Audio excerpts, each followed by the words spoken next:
once read a story like this about an amazing actor who had an amazing voice. Crazy about his voice that people would gather around him by the flocks and watch him perform and watch him do his acting and everything. What the actor would do every time he was about to finish a performance or an acting, he would recite Psalms 23.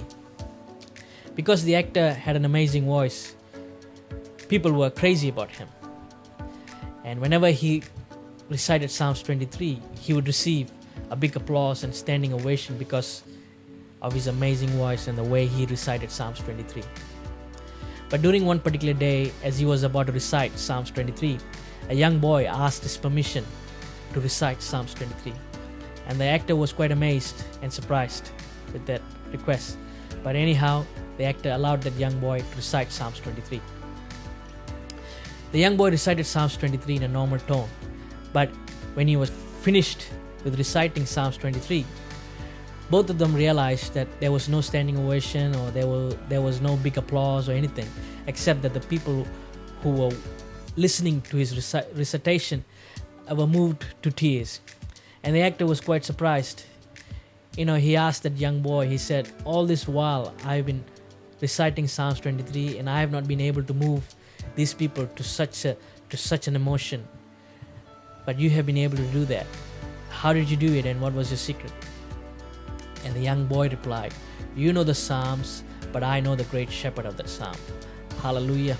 Let me just read Psalms chapter 78 verse 52 to you today. It goes like this. But he brought his people out like a flock. He led them like sheep through the desert. Hallelujah. There's two words that is being mentioned there, flock and sheep. The word flock and sheep would remind anyone who's reading that passage that it talks about a great shepherd. Hallelujah.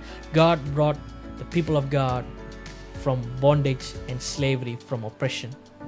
You see, the people of God who were living in ancient Egypt at that time were defenseless. Without God, there would have been no solution. Without God, they would have not been saved from the slavery that they were facing daily. But God brought them out. It says that, He brought His people out like a flock. There was no one missing among them. God brought them out like a flock. The people who oppressed them previously were humbled by a mighty God, by a powerful God. God was watching over them. Just as a shepherd would watch his flock very carefully, God was watching His people from harm and danger. And the second part of that verse, it says, He led them like sheep through the desert. You see, God knew the desert very well. He knew every spot in the desert well, so He was able to guide His people through the desert. But the people of God, they didn't have understanding about the desert, nor did they have any experience traveling in the desert at that time. They had to rely on God's guidance. They had to rely on God's leading. And that's why Moses said, without you moving, God, we will not move. Moses said that to God. So they completely relied on God's guidance and leading. All right. And I believe that, sometimes in our lives, we might be facing a big problem, a big obstacle on our path, a big challenge on our path. But let us have the confidence that God will help us to overcome that problem, help us to overcome that challenge. He will bring us out. Just as God brought the people of God from the bondage of slavery and oppression, He is more than able to bring you out from the difficult circumstances, from the challenging path. He's more than able to do that. Trust God with all your heart. All right. Secondly, God not only brought them out from a place of oppression, from a place of challenges, but He brought them to a place of abundance and rest. God promised them. He talked about the promised land, the land of milk and honey. God brought them to a place. God brought them to that place, a place of milk and honey, a place of rest and abundance. All right. God not only brings us out from problems and difficult circumstances, but He brings us to a place of rest and abundance. I believe one thing is very key here is that sometimes in our life, we shouldn't run ahead of that great shepherd, but we have to walk with that great shepherd. Just as a sheep would always be with the shepherd, we must be with the shepherd. Jesus says in the New Testament, my sheep hear my voice. He is our great shepherd.